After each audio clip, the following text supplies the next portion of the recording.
Los estragos de los cuchillos fueron apenas un principio de la autopsia inclemente que el padre Carmen Amador se vio obligado a hacer por ausencia del doctor Dionisio Guarán. Fue como si hubiéramos vuelto a matarlo después de muerto, me dijo el antiguo párroco en su retiro de Calafell. Pero era una orden del alcalde, y las órdenes de aquel bárbaro, por estúpidas que fueran, había que cumplirlas. No era del todo justo. En la confusión de aquel lunes absurdo, el coronel Aponte había sostenido una conversación telegráfica urgente con el gobernador de la provincia, y éste lo autorizó para que hiciera las diligencias preliminares mientras mandaba a un juez instructor. El alcalde había sido antes oficial de tropas sin ninguna experiencia en asuntos de justicia, y era demasiado fatuo para preguntar a alguien que lo supiera por dónde tenía que empezar. Lo primero que lo inquietó fue la autopsia. Cristo Bedoya, que era estudiante de medicina, logró la dispensa por su amistad íntima con Santiago Nazar. El alcalde pensó que el cuerpo podía mantenerse refrigerado hasta que regresara el doctor Dionisio Guarán, pero no encontró nevera de tamaño humano y la única apropiada en el mercado estaba fuera de servicio. El cuerpo había sido expuesto a la contemplación pública en el centro de la sala, tendido sobre un angosto catre de hierro mientras le fabricaban un ataúd de rico. Habían llevado los ventiladores de los dormitorios y algunos de las casas vecinas, pero había tanta gente ansiosa de verlo que fue preciso apartar los muebles y descolgar las jaulas y las macetas de helechos, y aún así era insoportable el calor. Además, los perros alborotados por el olor de la muerte aumentaban la zozobra. No habían dejado de aullar desde que yo entré en la casa, cuando Santiago Nazar agonizaba todavía en la cocina, y encontré a Divina Flor llorando a gritos y manteniéndolos a raya con una tranca. «¡Ayúdame!», me gritó, «que lo que quieren es comerse las tripas». Los encerramos con candado en las pesebreras. Plácida Linero ordenó más tarde que los llevaran a algún lugar apartado hasta después del entierro. Pero hacia el mediodía, nadie supo cómo, se escaparon de donde estaban e irrumpieron enloquecidos en la casa. Plácida Linero, por una vez, perdió los estribos. «¡Estos perros de mierda!», gritó. «¡Que los maten!». La orden se cumplió de inmediato, y la casa volvió a quedar en silencio. Hasta que entonces no había temor alguno por el estado del cuerpo. La cara había quedado intacta, con la misma expresión que tenía cuando cantaba, y Cristo Bedoya le había vuelto a colocar las vísceras en su lugar y lo había fajado con una banda de lienzo. Sin embargo, en la tarde empezaron a manar de las heridas unas aguas color de almíbar que atrajeron a las moscas, y una mancha morada le apareció en el bozo y se extendió muy despacio como la sombra de una nube en el agua hasta la raíz del cabello. La cara, que siempre fue indulgente, adquirió una expresión de enemigo, y su madre la cubrió con un pañuelo. El coronel Aponte comprendió entonces que ya no era posible esperar, y le ordenó al padre Amador que practicaran la autopsia. «Habría sido peor desenterrarlo después de una semana», dijo. El párroco había hecho la carrera de medicina y cirugía en Salamanca, pero ingresó en el seminario sin graduarse, y hasta el alcalde sabía que su autopsia carecía de valor legal. Sin embargo, hizo cumplir la orden. Fue una masacre, consumada en el local de la escuela pública con la ayuda del boticario que tomó las notas y un estudiante de primer año de medicina que estaba aquí de vacaciones. Solo dispusieron de algunos instrumentos de cirugía menor, y el resto fueron hierros de artesanos, pero al margen de los destrozos en el cuerpo, el informe del padre Amador parecía correcto, y el instructor lo incorporó al sumario como una pieza útil. 7 de las numerosas heridas eran mortales. El hígado estaba casi seccionado por 2 perforaciones profundas en la cara anterior. Tenía 4 incisiones en el estómago, y una de ellas tan profunda que lo atravesó por completo y le destruyó el páncreas. Tenía otras 6 perforaciones menores en el colon transverso y múltiples heridas en el intestino delgado. La única que tenía en el dorso, a la altura de la tercera vértebra lumbar, le había perforado el riñón derecho. La cavidad abdominal estaba ocupada por grandes témpanos de sangre, y entre el lodazal de contenido gástrico apareció una medalla de oro de la Virgen del Carmen que Santiago Nazar se había tragado a la edad de 4 años. La cavidad torácica mostraba 2 perforaciones, una en el segundo espacio intercostal derecho que le alcanzó a interesar el pulmón y otra muy cerca de la axila izquierda. Tenía además 6 heridas menores en los brazos y las manos y 2 tajos horizontales, uno en el muslo derecho y otro en los músculos del abdomen. Tenía una punzada profunda en la palma derecha de la mano. El informe dice: parecía un estigma del crucificado. La masa encefálica pesaba 60 gramos más que la de un inglés normal, y el padre Amador consignó en el informe que Santiago Nazar tenía una inteligencia superior y un porvenir brillante. Sin embargo, en la nota final señalaba una hipertrofia del hígado que atribuyó a una hepatitis mal curada. Es decir, me dijo, que de todos modos le quedaban muy pocos años de vida. El doctor Dionisio Guarán, que en efecto le había tratado una hepatitis a Santiago Nazar a los 12 años, recordaba indignado aquella autopsia. Tenía que ser cura para ser tan bruto, me dijo. No hubo manera de hacerle entender nunca que la gente del trópico tenemos el hígado más grande que los gallegos. El informe concluía que la causa de la muerte fue una hemorragia masiva ocasionada por cualquiera de las 7 heridas mayores. Nos devolvieron un cuerpo distinto. La mitad del cráneo había sido destrozada con la trepanación, y el rostro de galán que la muerte había preservado acabó de perder su identidad.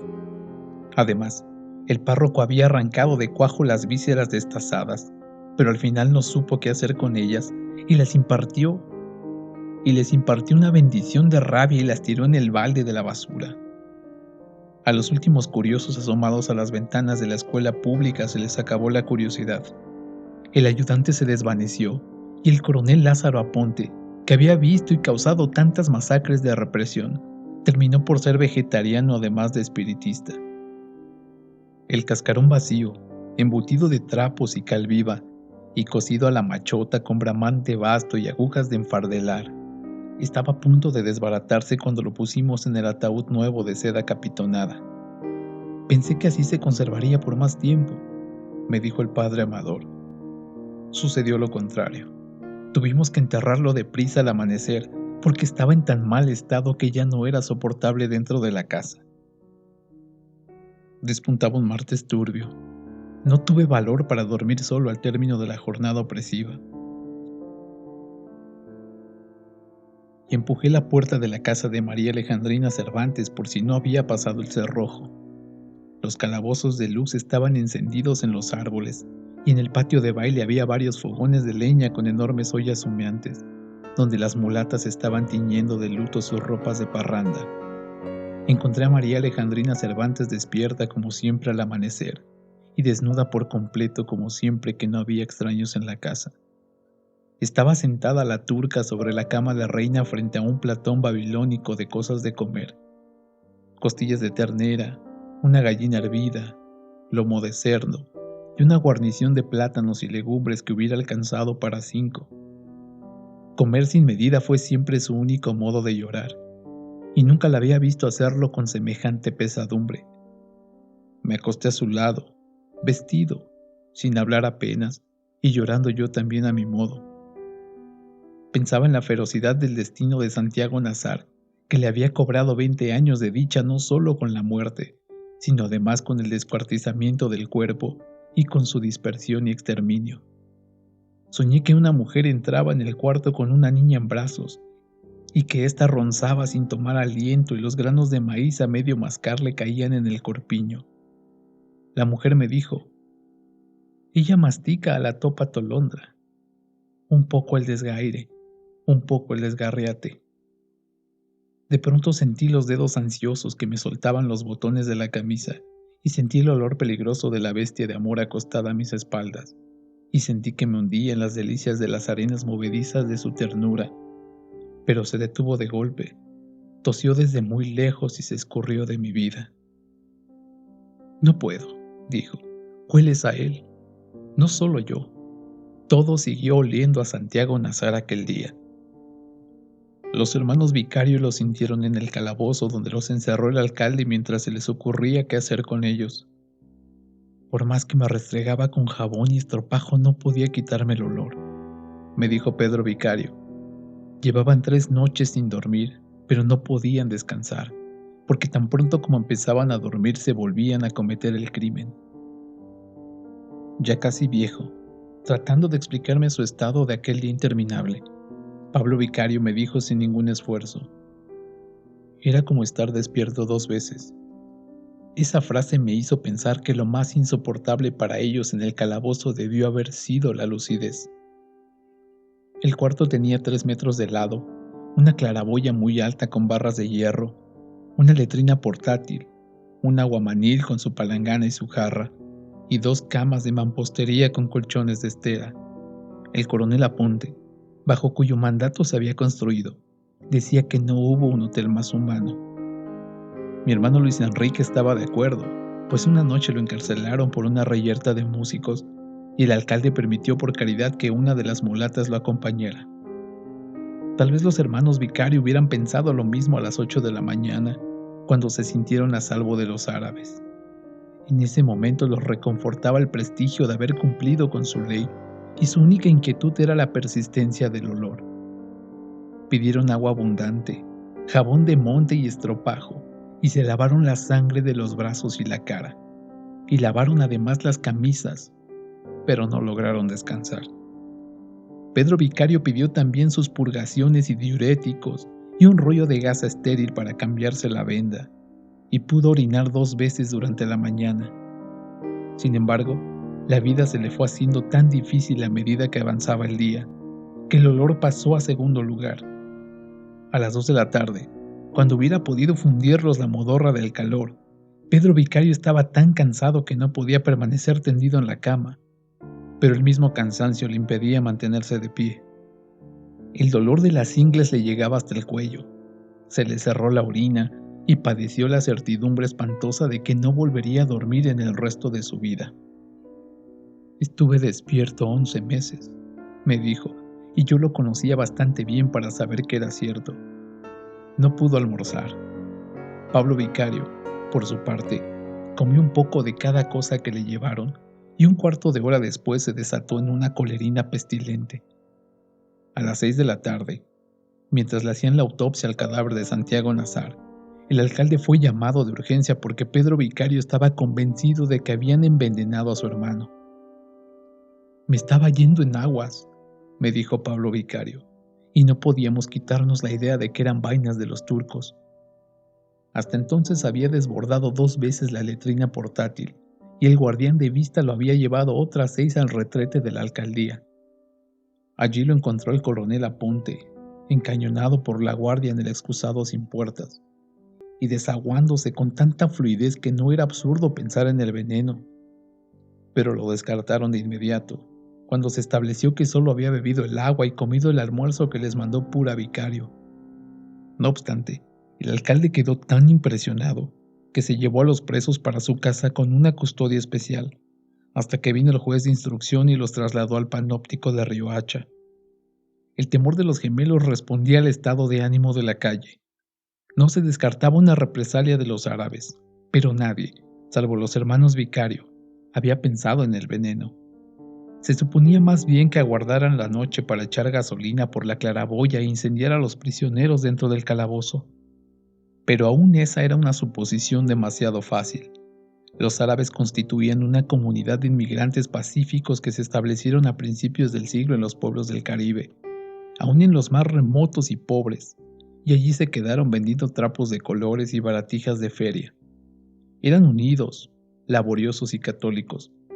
Se casaban entre ellos, importaban su trigo, criaban corderos en los patios y cultivaban el orégano y la berenjena, y su única pasión tormentosa eran los juegos de barajas. Los mayores siguieron hablando el árabe rural que trajeron de su tierra, y lo conservaron intacto en familia hasta la segunda generación. Pero los dos de la tercera, con la excepción de Santiago Nazar, les oían a sus padres en árabe y les contestaban en castellano, de modo que no era concebible que fueran a alterar de pronto su espíritu pastoral para vengar una muerte cuyos culpables podíamos ser todos.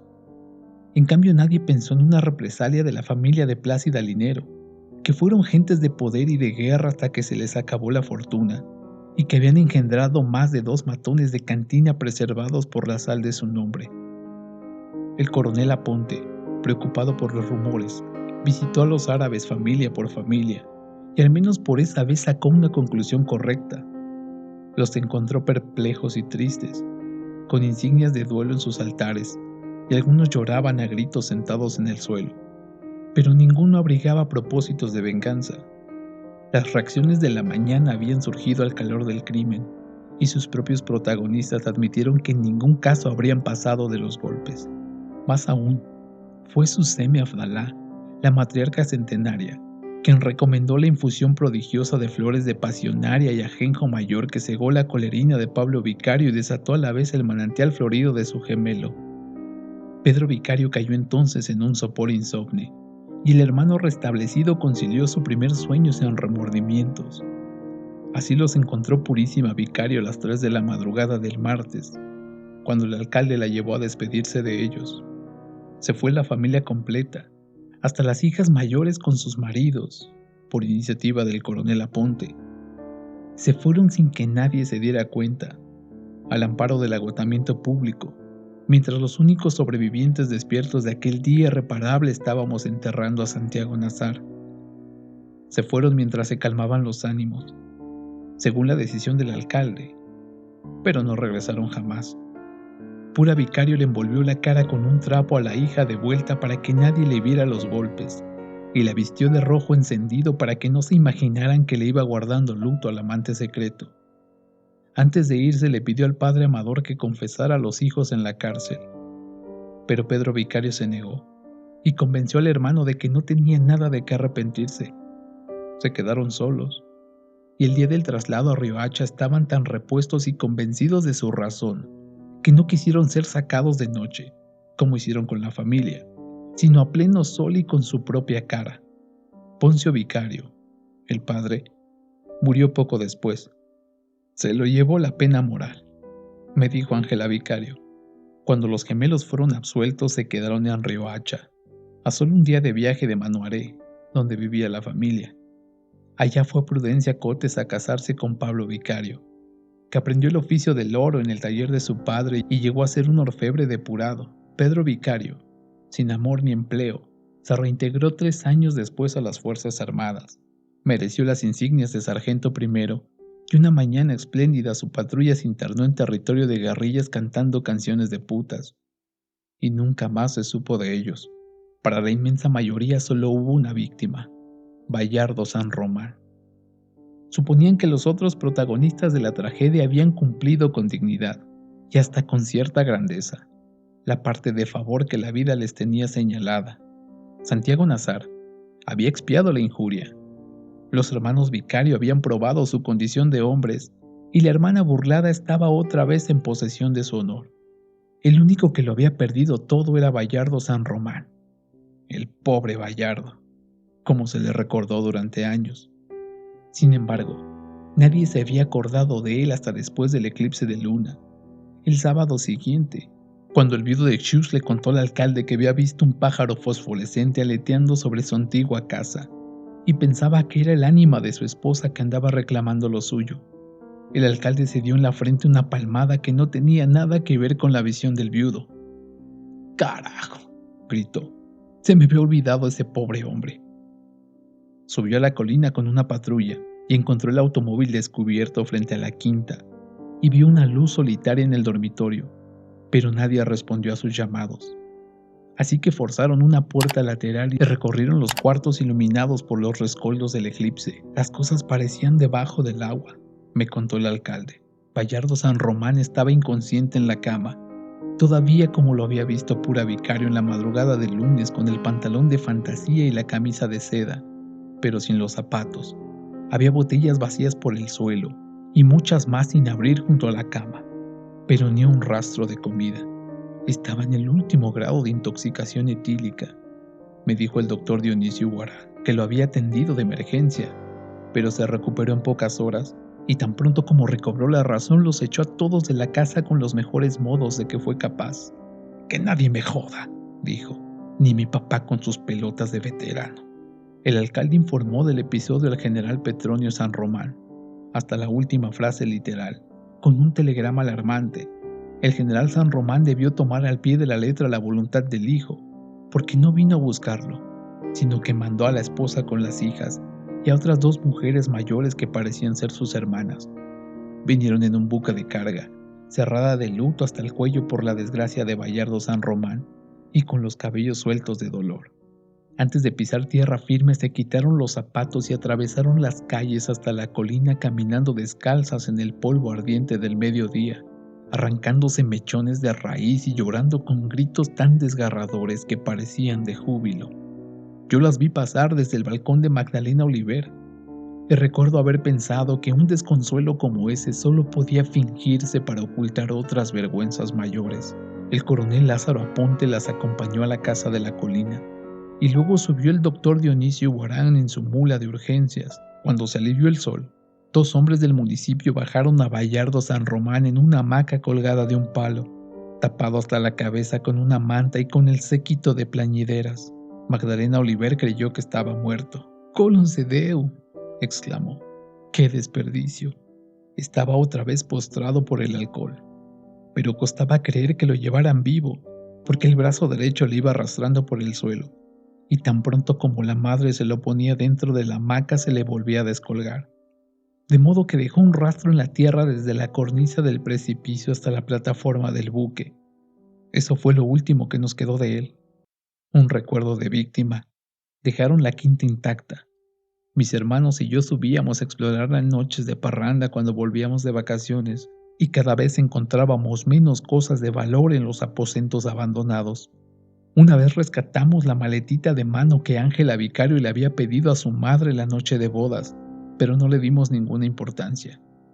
Lo que encontramos dentro parecía ser los afeites naturales para la higiene y la belleza de una mujer, y solo conocí su verdadera utilidad cuando Ángela Vicario me contó muchos años más tarde cuáles fueron los artificios de comadrona que le habían enseñado para engañar al esposo.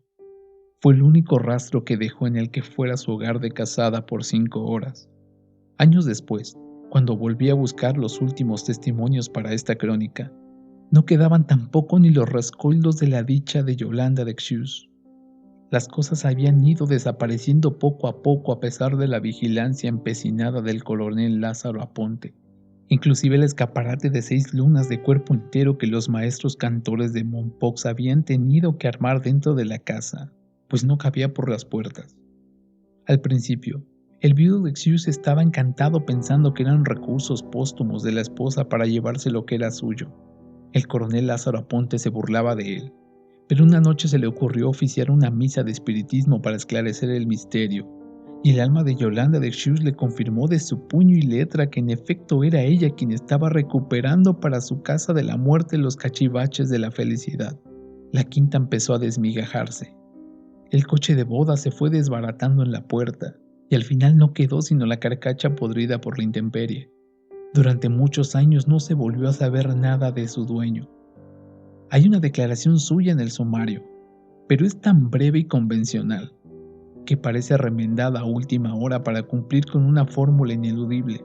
La única vez que traté de hablar con él, 23 años más tarde, me recibió con una cierta agresividad y se negó a aportar el dato más ínfimo que permitiera clarificar un poco su participación en el drama.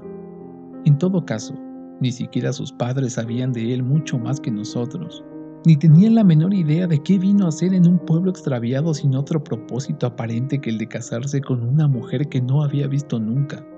De Ángela Vicario, en cambio, tuve siempre noticias de ráfagas que me inspiraron una imagen idealizada.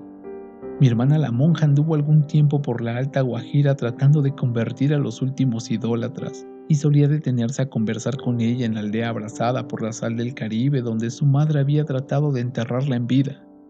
«Saludos de tu prima», me decía siempre. Mi hermana Margot, que también la visitaba en los primeros años, me contó que había comprado una casa de material con un patio muy grande de vientos cruzados, cuyo único problema eran las noches de mareas altas, porque los retretes se desbordaban y los pescados amanecían dando saltos en los dormitorios. Todos los que la vieron en esa época coincidían en que era absorta y diestra en la máquina de bordar, y que a través de su industria había logrado el olvido. Mucho después, en una época incierta en que trataba de entender algo de mí mismo vendiendo enciclopedias y libros de medicina por los pueblos de La Guajira, me llegué por casualidad hasta aquel moridero de indios, en la ventana de una casa frente al mar, bordando a máquina en la hora de más calor. Había una mujer de medio luto con antiparras de alambre y canas amarillas, y sobre su cabeza estaba colgada una jaula con un canario que no paraba de cantar. Al verla así, dentro del marco idílico de la ventana, no quise creer que aquella mujer fuera la que yo creía, porque me resistía a admitir que la vida terminara por parecerse tanto a la mala literatura. Pero era ella, Ángela Vicario, 23 años después del drama. Me trató igual que siempre, como un primo remoto, y contestó a mis preguntas con muy buen juicio y con sentido del humor. Era tan madura e ingeniosa que costaba trabajo creer que fuera la misma. Lo que más me sorprendió fue la forma en que había terminado por entender su propia vida. Al cabo de pocos minutos ya no me pareció tan envejecida como a primera vista, sino casi tan joven como en el recuerdo, y no tenía nada en común con la que habían obligado a casarse sin amor a los 20 años. Su madre, de una vejez mal entendida, me recibió como un fantasma difícil. Se negó a hablar del pasado, y tuve que conformarme para esta crónica con algunas frases sueltas de sus conversaciones con mi madre y otras pocas rescatadas de mis recuerdos. Había hecho más que lo posible para que Ángela Vicario se muriera en vida, pero la misma hija le malogró los propósitos, porque nunca hizo ningún misterio de su desventura.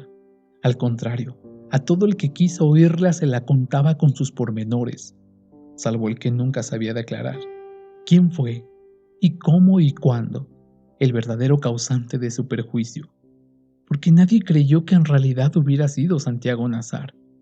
Pertenecía a dos mundos divergentes. Nadie los vio nunca juntos, y mucho menos solos. Santiago Nazar era demasiado altivo para fijarse en ella. Tu prima la boba, me decía, cuando tenía que mencionarla. Además, como decíamos entonces, él era un gavilán pollero. Andaba solo, igual que su padre, cortándole el cogollo a cuanta doncella sin rumbo empezaba a despuntar por esos montes. Pero nunca se le conoció dentro del pueblo otra relación distinta de la convencional que mantenía con Flora Miguel y de la tormentosa que lo enloqueció durante 14 meses con María Alejandrina Cervantes. La versión más corriente, tal vez por ser la más perversa, era que Ángela Vicario estaba protegiendo a alguien a quien de veras amaba y había escogido el nombre de Santiago Nazar porque nunca pensó que sus hermanos se atreverían contra él. Yo mismo traté de arrancarle esta verdad cuando la visité por segunda vez con todos mis argumentos en orden, pero ella apenas se levantó la vista del bordado para rebatirlos. Ya no le des más vueltas, primo, me dijo. Fue él. Todo lo demás lo contó sin reticencias, hasta el desastre de la noche de bodas. Contó que sus amigas le habían adiestrado para que emborrachara al esposo en la cama hasta que perdiera el sentido, que aparentara más vergüenza de la que sintiera para que él apagara la luz, que se hiciera un lavado drástico de aguas de alumbre para fingir la virginidad, y que manchara la sábana con mercurio cromo para que se pudiera exhibir al día siguiente en su patio de recién casada. Solo dos cosas no tuvieron en cuenta sus coberteras: la excepcional resistencia de bebedor de Bayardo San Román y la decencia pura que Ángela Vicario llevaba escondido dentro de la estolidez impuesta por su madre. No hice nada de lo que me dijeron, me dijo, porque mientras más lo pensaba, más me daba cuenta de que todo aquello era una porquería que no se lo podía hacer a nadie, y menos al pobre hombre que había tenido la mala suerte de casarse conmigo. De modo que se dejó desnudar sin reservas en el dormitorio iluminado, a salvo ya de todos los miedos aprendidos que le habían malogrado la vida. Fue muy fácil, me dijo, porque estaba resuelta a morir. La verdad es que hablaba de su desventura sin ningún pudor para disimular la otra desventura, la verdadera, que le abrazaba las entrañas. Nadie hubiera sospechado siquiera, hasta que ella se decidió a contármelo, que Bayardo San Román estaba en su vida para siempre desde que la llevó de regreso a su casa. Fue un golpe de gracia. De pronto, Cuando mamá empezó a pegarme, empecé a acordarme de él, me dijo. Los puñetazos le dolían menos porque sabía que eran por él. Siguió pensando en él con un cierto asombro de sí misma cuando sollozaba tumbada en el sofá del comedor. No lloraba por los golpes ni por nada de lo que había pasado, me dijo. Lloraba por él. Seguía pensando en él mientras su madre le ponía compresas de árnica en la cara. Y más aún cuando oyó la gritería en la calle y las campanas de incendio en la torre. Y su madre entró a decirle que ahora podía dormir, pues lo peor había pasado. Llevaba mucho tiempo pensando en él sin ninguna ilusión cuando tuvo que acompañar a su madre a un examen de la vista en el hospital de Riohacha. Entraron de pasada en el hotel del puerto, a cuyo dueño conocían, y Pura Vicario pidió un vaso de agua en la cantina. Se lo estaba tomando, de espaldas a la hija, cuando ésta vio su propio pensamiento reflejado en los espejos repetidos de la sala. Ángela Vicario volvió la cabeza con el último aliento, y lo vio pasar a su lado sin verla, y lo vio salir del hotel. Luego miró otra vez a su madre con el corazón hecho trizas. Pura Vicario había acabado de beber. Se secó los labios con la manga y le sonrió desde el mostrador con los lentes nuevos. Y en esa sonrisa, por primera vez desde su nacimiento, Ángela Vicario la vio tal como era, una pobre mujer, consagrada al culto de sus defectos. «Mierda», se dijo, y estaba tan trastornada que hizo todo el viaje de regreso cantando en voz alta, y se tiró en la cama a llorar durante 3 días. Nació de nuevo. Me volví loca por él, me dijo, loca de remate. Le bastaba cerrar los ojos para verlo. Lo oía respirar en el mar. La despertaba a medianoche el fogaje de su cuerpo en la cama. A fines de esa semana, sin haber conseguido un minuto de sosiego, le escribió la primera carta. Fue una esquela convencional, en la cual le contaba que lo había visto salir del hotel y que le habría gustado que él la hubiera visto. Esperó en vano su respuesta. Al cabo de 2 meses, cansada de esperar, le mandó otra carta en el mismo estilo sesgado del anterior, cuyo único propósito parecía ser reprocharle su falta de cortesía. 6 meses después había escrito 6 cartas sin respuestas, pero se conformó con la comprobación de que él las estaba recibiendo. Dueña por primera vez de su destino, Ángela Vicario descubrió entonces que el odio y el amor son pasiones recíprocas. Cuanto más cartas mandaba, más encendía las brasas de su fiebre, pero más calentaba también el rencor feliz que sentía contra su madre. Se me revolvían las tripas de solo verla, me dijo, pero no podía verla sin acordarme de él. Su vida de casada de vuelta seguía siendo tan simple como la de solterona, siempre bordando a máquina con sus amigas como antes hizo tulipanes de trapo y pájaros de papel. Pero cuando su madre se acostaba permanecía en el cuarto escribiendo cartas sin prevenir hasta la madrugada. Pero cuando su madre se acostaba permanecía en el cuarto escribiendo cartas sin porvenir hasta la madrugada. Se volvió lúcida, imperiosa, maestra de su albedrío, y volvió a ser virgen solo para él, y no reconoció otra autoridad que la suya ni más servidumbre que la de su obsesión. Escribió una carta semanal durante media vida. A veces no se me ocurría qué decir, me dijo muerta de risa, pero me bastaba saber que él las estaba recibiendo. Al principio fueron esquelas de compromiso, después fueron papelitos de amante furtiva, billetes perfumados de novia fugaz, memoriales de negocios, documentos de amor, y por último fueron las cartas indignas de una esposa abandonada que se inventaba enfermedades crueles para obligarlo a volver. Una noche de buen humor se le derramó el tintero sobre la carta terminada, y en vez de romperla le agregó un postdata. En prueba de mi amor te envío mis lágrimas. En ocasiones, cansada de llorar, se burlaba de su propia locura. 6 veces cambiaron la empleada del correo, y 6 veces consiguió su complicidad. Lo único que no se le ocurrió fue renunciar. Sin embargo, él parecía insensible a su delirio. Era como escribirle a nadie.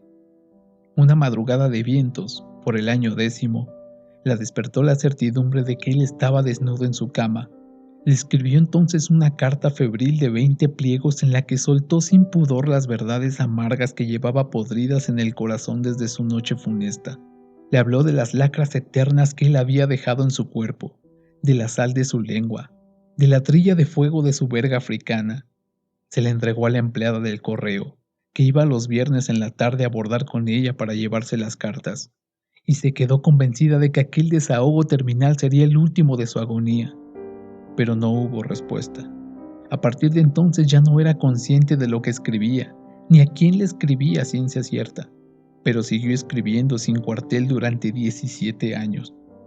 Un mediodía de agosto, mientras bordaba con sus amigas, sintió que alguien llegaba a la puerta. No tuvo que mirar para saber quién era. Estaba gordo y se le empezaba a caer el pelo, y ya necesitaba espejuelos para ver de cerca, me dijo. Pero era él, carajo, era él. Se asustó, porque sabía que él la estaba viendo tan disminuida como ella lo estaba viendo a él, y no creía que tuviera dentro tanto amor como ella para soportarlo. Tenía la camisa empapada de sudor, como lo había visto la primera vez en la feria, y llevaba la misma correa y las mismas alforjas de cuero descosido con adornos de plata. Bayardo San Román dio un paso adelante, sin ocuparse de las otras bordadoras atónitas, y puso las alforjas en la máquina de coser. Bueno, dijo, aquí estoy. Llevaba la maleta de la ropa para quedarse, y otra maleta igual con casi 2000 cartas que ella le había escrito. Estaban ordenadas por sus fechas, en paquetes cosidos con cintas de colores, y todas sin abrir.